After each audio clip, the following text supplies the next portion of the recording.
Well, we finally heard from President or former President Barack Obama, and we really needed to hear from him because can't no one put things in perspective like President Obama.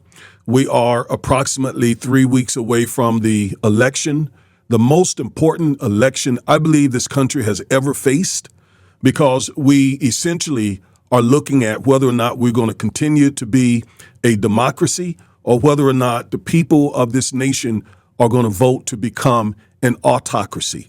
That is precisely what Donald Trump intends to do with this nation if he is elected president.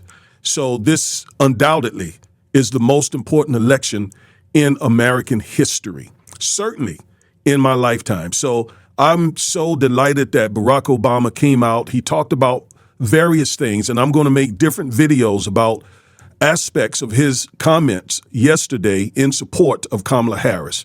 Today, I want to look at the economic piece. He said some things about the economy that I have been saying over and over and over and over again, and I'm going to say them again today in this video because enough people are not hearing what we're saying about Trump and his claims about creating the greatest economy in American history.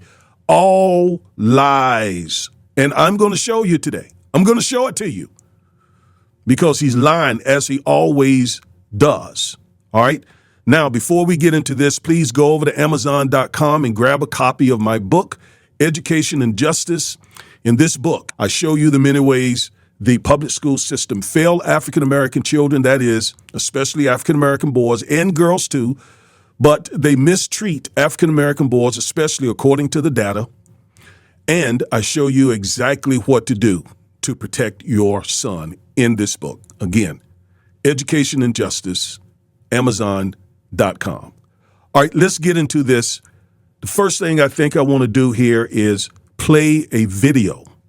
Some of the remarks that Obama made regarding the economy. Stay with me right here. And the reason some people think, well, I don't know, I remember that economy when he first came in being pretty good. Yeah, it was pretty good, because it was my economy.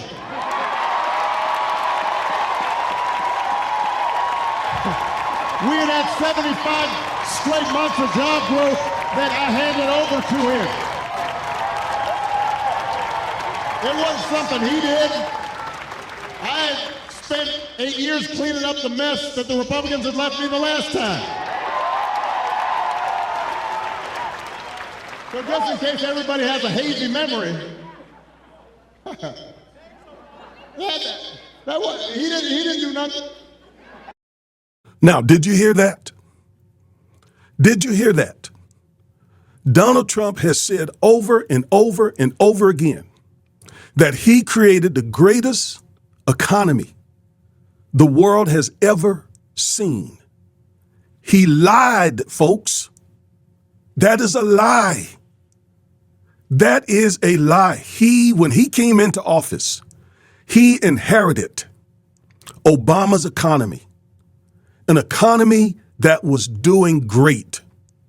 And for those of you who are more than 20 years old, then you remember that before Obama was elected president, the country was about to fall over. We were experiencing the Great Recession, and he saved the country.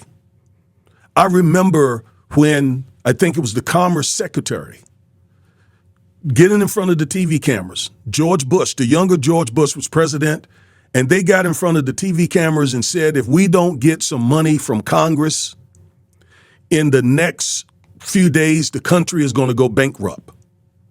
Obama was elected under those conditions. And over his 8-year period in office, he turned the economy completely around. He had over 76 months of tremendous job growth. I'm going to show you every bit of that. So when Trump came in office, he literally was handed a golden egg, a beautiful economy. Jobs were being created galore. The gross domestic product was great. That's what he was given. Yet he turns around and claims that he created this great economy. Now, I don't know why he would claim that, because nearly everything he has done in private life has failed. Nearly everything he has done has failed. Yet he wants to take credit for what Obama did. The first African-American president, he wants to claim credit for that. He talks as if he was the one who took office when the country was about to teeter over. No, it was not Trump. It was Obama. After Obama fixed it, he then handed it off to Trump, who mishandled COVID so bad that he messed up that great economy that Obama gave him. And lo and behold, who had to fix that? Joe Biden and Kamala Harris. The Republican Party typically does not do well with the economics. I know they have the reputation. And that's what kind of teased me off, because I hear a lot of black people saying, well, there was more money under Trump. Well, it was because of Obama's economy. Not because of anything Trump did. It was because of Obama's economy. Now, if you don't believe me, and you don't have to believe me, okay? You don't have to believe me.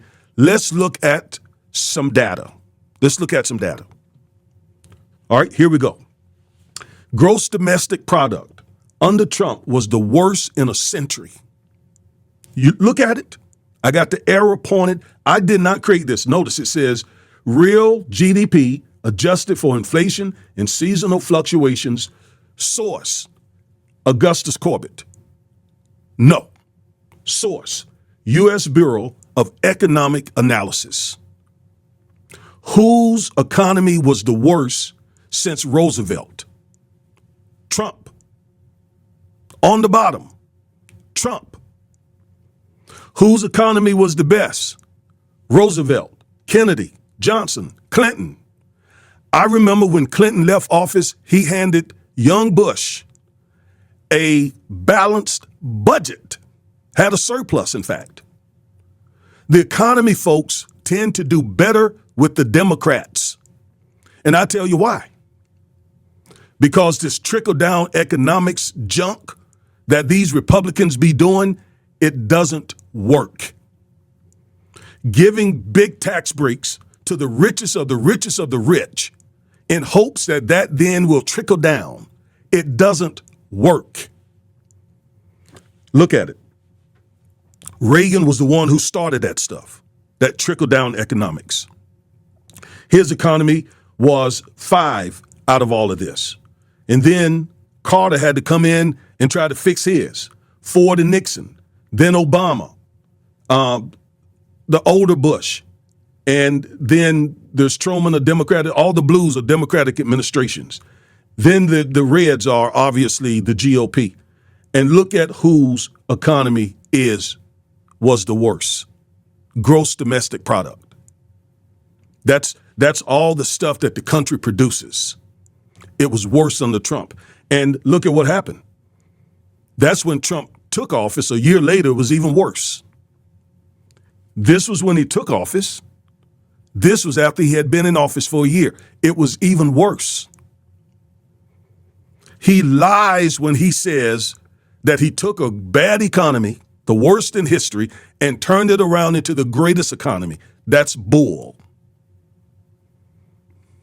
And this disinformation that he puts out, and his surrogates, his aides and supporters are all over Breakfast Club and other places online, just putting out, just feeding especially black people with a bunch of disinformation. And because they don't know, because they're not reading and researching, because they're not critically thinking, because they're not fact-checking Trump, they're down for anything. And you also have these pro-black imposters who are also out here saying some really dumb stuff. Really dumb stuff. Let me tell you this, and I'll have more to say about this in some subsequent videos. I'll take a progressive black woman any day over a freaking white supremacist any day. Any day. With all the issues you might have with Kamala Harris, she is leap years better for African Americans and for this country than a white supremacist, autocrat wannabe, dictator, fascist leader like Donald Trump. Have you lost your minds? Have you lost your minds? And Obama expressed frustration. I have been expressing this frustration now for weeks because this is silly season that we're in. We're literally in silly season. I'll have more to say about that. Let's stick with the economy because there's more. All right, let's go back to the other screen here. There's more. Look at this. New jobs per month. Obama, in his second term, created 215,000 new jobs on average per month to Trump's 182. Yet he is the one around here, Trump, saying that he created this awesome economy, the best in history. No one has seen the likes of it. I mean, you know how he uses all those superlatives. No one has ever seen the likes of it. Everyone knows it was the best since there has been a heaven and earth. That kind of mess. Knowing he's lying the whole time. Knowing he's lying the whole time. What is that? That's disinformation. That is disinformation. And then what happens? Folks out on the streets pick it up. Look at some more data here. When he took office, when Trump took office, the unemployment rate was falling off a mountain, like rolling down a mountain, the unemployment. And from where it started when Obama took office, that's historic. So when Trump came in office, all he had to do was just stay out of the way. Just stay out the way. He didn't have to do anything else. Look at it. Look at what he had. Look at this graph. It flows like you're falling down a mountain, like you're literally rolling down a mountain, the unemployment rate. From like 8, 9, 10% when Obama took office. When he gave it to Trump, it was 4.7%. And it kept dropping. Trump didn't have to do anything, don't mess it up. But he messed it up. How? Because of his lies, his mishandling of COVID. Costing hundreds of thousands of people their lives. And the economy just fell through. So that when Joe Biden came in, he inherited that mess from Trump. Yet a lot of you young blacks give Trump all the credit when he messed up the thing. And you're very, very, very critical of Obama. He never did anything. He saved the country from economic collapse. Trump almost cost the country economic collapse. Look at the facts. Stop listening to this disinformation. Here are the facts. There's more data. All right, let's go to another screen. I just want you to see this for yourself so that you can refute when folks bring this disinformation because you're being targeted. You young black men especially, you're being targeted with disinformation. And you don't know any better. For example, Byron Donalds was on the Breakfast Club a week or so ago, and he spewed nothing but complete lies and half-truths and just basic disinformation. I fact-checked him in a couple of videos. Go watch them videos. And stop. Let me say this. When these folks are on the social media, TV, and so forth, just because they are saying stuff more eloquently, like Candace Owens. Candace Owens is well-spoken. That doesn't mean she's telling the truth. Byron Donalds is also well-spoken. He stays calm, and he just makes sure that he puts out his disinformation. I saw the interview with him and Charlemagne and Angela Rye and Envy. I looked at that interview, and I knew as a civil rights lawyer, I knew he was misleading people. I knew it. And I corrected it in a couple of my videos. But his videos has got around to over 500,000 people, that video, that specific video. And just misleading people over and over and over again. My video has been seen, one of them, 46,000 and growing. That's far less than 500,000. And that just tells you, man, these lies can spread. Mark Twain said it. These lies can spread halfway around the world before the truth can put its shoes on. And what happens? You all believe it. It confirms the biases that you already have toward the Democratic Party. And I'm not a Democrat. I'm an independent voter. But I am a stickler for truth and for facts. And the fact is, and you just saw it, the economy does better under the Democrats because they work from the bottom up instead of trying to work from the top down. Those rich people who get those big tax breaks that Donald Trump and other Republicans have given, they don't trickle that money down. They hide that money. They put that money in other stuff. That money doesn't come down anywhere. Democrats, on the other hand, tend to invest in the middle class, in the working people. And in turn, those working people then have jobs and money to spend, and that just makes the economy better than putting all the money in the top 1% of 1% in the hopes that it will trickle down. It doesn't work that way, folks. And that's why we see this data right here. That's why the Republican Party, the folks, when they're in office, the economy tend not to do as well. Let me just show you this. So you see here, the name of this article is, did Trump create or inherit the strong economy? That's the question. You give him credit for it, but did he create it or did he inherit it? All right. According to the Joint Economic Committee, don't take my word for it. Here it is. I'm going to highlight the stuff I want you to read here. President Donald Trump claims credit for the strong economy, claiming he inherited a disaster, in quotation, from President Barack Obama, and that he accomplished an economic turnaround of historic proportions. Keep that in mind. He claimed he inherited a disaster and turned it around in historic proportions. Let's go back to the data.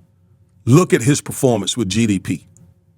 The worst of all presidents in the last 100 years. Look who created the most jobs. Obama. How is that an economic disaster? How is that possible? The man lied. Unemployment fell from like 10%. It says 8 there, but it was actually higher. That's 2013. When Obama took office, unemployment was about 10% because, again, we were in the middle of the Great Recession. When he handed it over to Trump, it was 4.7%. Is that a disaster? No, Obama was the one who inherited a disaster, not Trump. Trump just lied like he always does. And you folks believe him because you don't know better. Well, now you know better if we can get this video out. Let's look at some other stuff here that they said. I want you to see this for yourself. It's not just me. All right, let me highlight what we're going to read here. Watch this. Obama was handed an economic catastrophe and prevented an even greater meltdown. It wasn't Trump who inherited a catastrophe. That was Obama. When Barack Obama became president, the economy was experiencing what former Federal Reserve Chairman Ben Bernanke called the worst financial crisis in global history, including the Great Depression. In the last quarter of 2008, real GDP plummeted 8.4%, and the economy hemorrhaged more than 1.9 million jobs. I literally remember this. That's what Obama inherited. That's what him and Joe Biden received from Bush. The Great Recession, and according to the Fed chair, he said it was worse than the Great Depression in the 30s. All right, let's read some more. Barack Obama and congressional Democrats took strong action to rescue the economy, including the stimulus, TARP, financial reform, and the auto bailout. He saved General Motors. He saved Chrysler. He saved Ford. He saved the auto industry. In addition, the Federal Reserve lowered interest rates, took extraordinary measures to boost growth. Research by economists Alan Blinder and Mark Zandi found that without this multifaceted response, the recession would have lasted twice as long. Job losses would have been twice as high. And the drop in GDP would have been more than 3 times worse. All right? Let's read a little more here.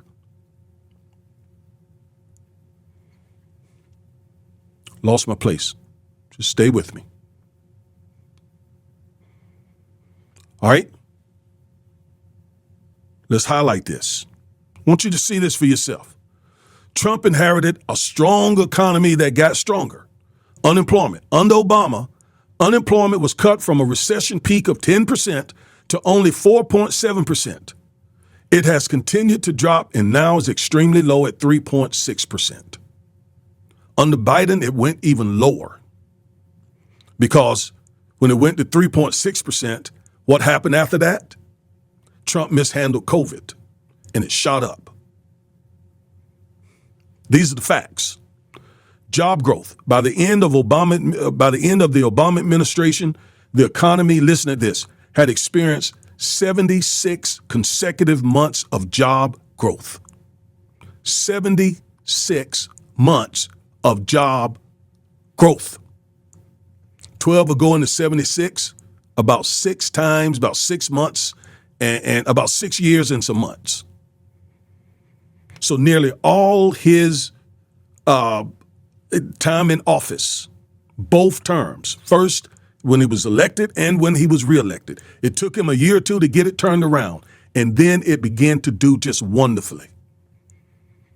Average monthly job growth during the last 33 months of the Obama administration, non-farm job growth averaged 224,000 per month.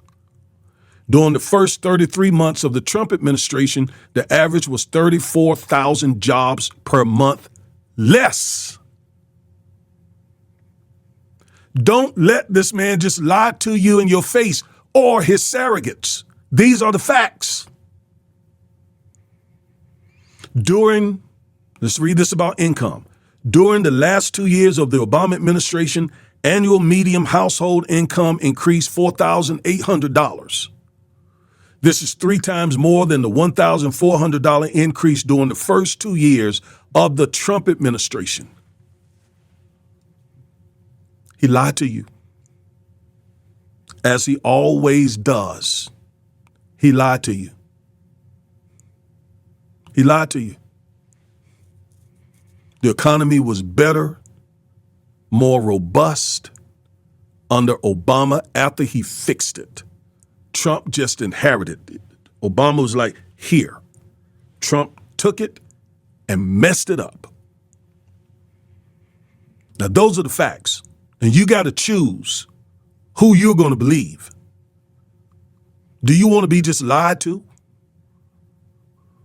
Do you want to know the truth? Do you want to believe the truth?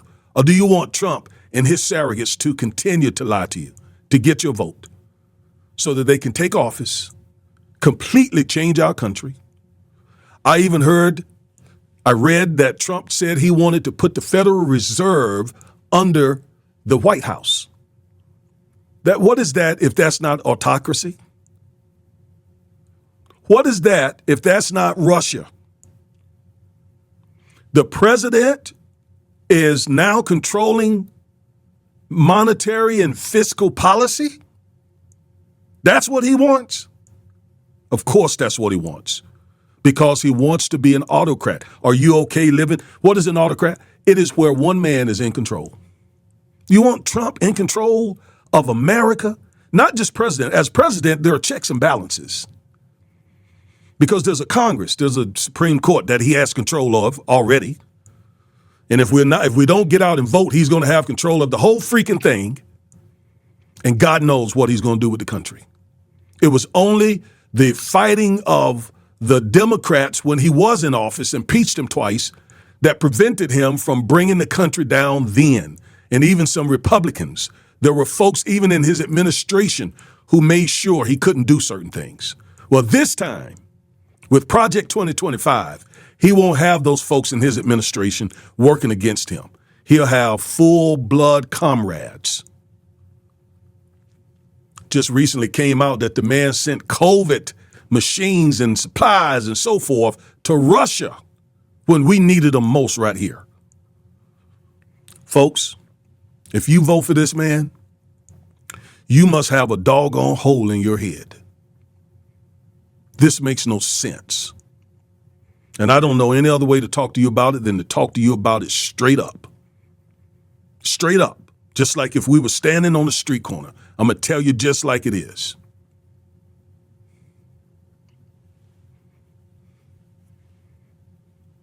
There are 6 reasons why I am supporting Kamala Harris, and I'm in strong opposition to Donald Trump. 6 reasons. I call them the C's and D's. Number 1, character. Number 2, the courts, especially the Supreme Court. And number 3, Congress. Those are the C's. The D's, defend democracy, defeat Project 2025, and demand civil rights. The C's and the D's. Those are the reasons why I strongly support Kamala Harris. And it could be Mickey Mouse. I'm going to be honest with you. It could be Mickey Mouse. If you recall, I'm on the record saying I would support Joe Biden if he was laying on a stretcher. Because I know what Donald Trump, Project 2025, the GOP, I know what they got planned. Because I'm a lawyer, I know what they're doing to the Constitution. I know what they are planning to do to this country. I understand it. And you can believe me or not, but if he gets in office, we're going to be sorry, especially black people. I am Attorney Augustus Corbett, one half of the Defiant Lawyers. I bring you this content. I'm going to bring it even harder between now and November 5th. Too much is at stake to be quiet. Too much is at stake to be all humble and so forth. No, we got to speak the truth, and we got to speak it earnestly, and we got to speak it boldly. Our country is at stake. Until the next time, peace.